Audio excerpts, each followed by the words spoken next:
আসসালামু আলাইকুম। দেশে কিন্তু প্রতারক ভরে গেছে। প্রতারকরা নানান রকম ফাঁদ তৈরি করছে আর সাধারণ মানুষের কাছ থেকে প্রতারণা করে টাকা নিচ্ছে। তো আপনারা যাতে এই ফাঁদে না পা দেন তার জন্য এই ভিডিওটি বানানো হয়েছে।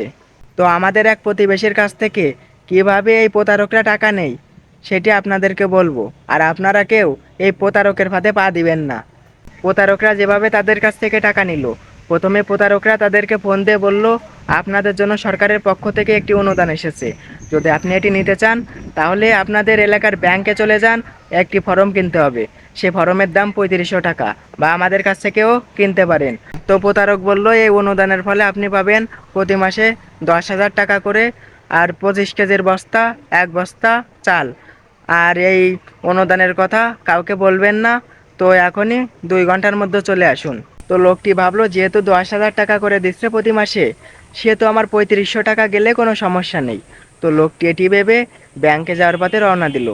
পথে নাকি প্রতারকের সঙ্গে অনেকবারই কথা হয়েছে। তো প্রতারক কিন্তু এক সময় বলল, তো আপনি টাকা পাঠিয়ে দিন, আমি আপনার ফর্ম পূরণ করে দেব, সাথে আপনার ভোটার আইডি কার্ডের ছবি পাঠিয়ে দিন। তো এমনভাবে ভাই লোকটিকে হিপনোটাইজ করেছে। তো লোকটি রাজি হয়ে গেল সঙ্গে সঙ্গে, আর টাকা পাঠিয়ে দিল। তো এরকম প্রতারকের ফাঁদে অনেক মানুষই পড়েছেন। তো আজ থেকে সাবধান হয়ে যান।